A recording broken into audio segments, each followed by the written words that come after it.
प्यारे बच्चों, अस्सलाम वालेकुम।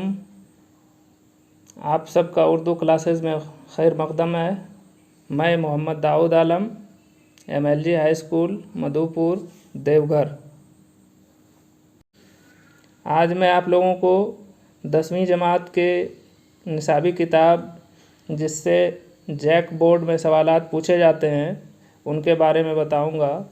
इस किताब से जो सवाल पूछे जाते हैं वो दो हिस्से में, यानी सेक्शन ए जिससे क़वाइदो इंसा से मुतालिक सवाल पूछे जाते हैं वो 30 नंबर के सवालात होते हैं, और सेक्शन बी जिसमें किताब से मुतालिक सवाल पूछे जाते हैं जिसमें नशरी हिस्सा और नज़मी हिस्सा दोनों होता है, उनसे 50 नंबर के सवालात पूछे जाते हैं। इस तरह कुल 80 नंबर के सवाल इम्तिहान में पूछे जाते हैं और 20 नंबर जो इंटरनल असेसमेंट के तौर पर होता है वो स्कूल से दिया जाता है।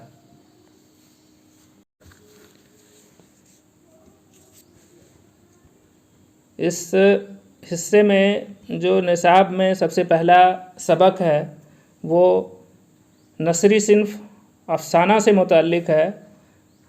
अफसाना 20वीं सदी की ईजाद है। तेज़ी से बदलते हुए ज़माने का साथ देने वालों के लिए मुख्तसर अफसाना ख़ास कशिश रखता है। अफसाना ऐसी नसरी तख्लीक़ है जो एक ही नशिस्त में पढ़ी जा सके और जिसमें ज़िंदगी के किसी एक अहम गोशे को बयान किया जाए। अफसाना में वहदत तासुर का पाया जाना ज़रूरी होता है। उर्दू के अहम अफसाना निगारों में प्रेमचंद, अली अब्बास हुसैनी, सादत हसन मंटू, असमत चुगतई, राजेंद्र सिंह बेदी, कृष्णचंद्र, गुलाम अब्बास, कुरतुल ऐन हैदर और इंतज़ार हुसैन का नाम बहुत मशहूर व मकबूल है। आज जो हम लोग सबक पढ़ने जा रहे हैं वो नसरी सिन्फ अफसाना से मुताल्लिक़ है और अफसाना का नाम है भोला, जो राजेंद्र सिंह बेदी का लिखा हुआ है। राजेंद्र सिंह बेदी की पैदाइश 1915 ईस्वी को सियालकोट पाकिस्तान में हुआ। वो उर्दू के एक बहुत ही मशहूर व मारूफ़ अफसाना निगार हैं। उनके अफसाने न सिर्फ़ अफसाने बल्कि बहुत से फ़िल्मी मुकालमे भी बहुत मशहूर हैं। उन्होंने कई फ़िल्मों के मुकालमे यानी डायलॉग्स लिखे हैं जिनमें मिर्ज़ा गालिब, देवदास, मधुमती, अनुराधा और बिमल राय वगैरह की शामिल हैं।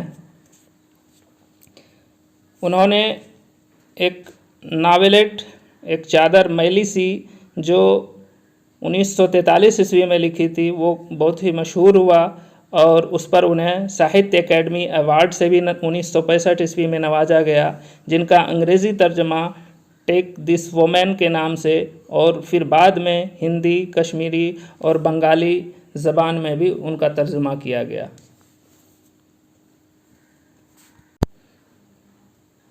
तो आइए अब हम लोग देखते हैं अफसाना भोला के बारे में। भोला एक ऐसे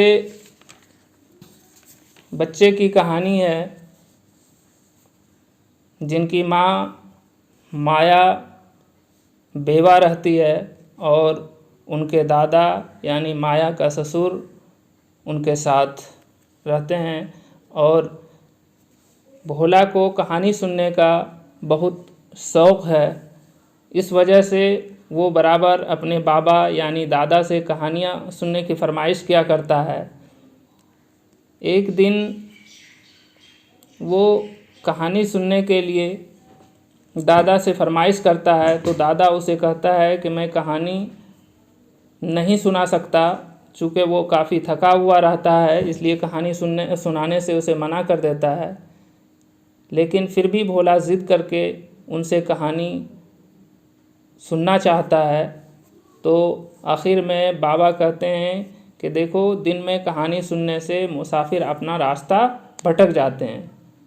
फिर भी भोला ज़िद करके उनसे कहानी सुनता है। तो बाबा कहते हैं कि अगर कोई मुसाफिर रास्ता भटक जाएगा तो इसके ज़िम्मेदार तुम होगे।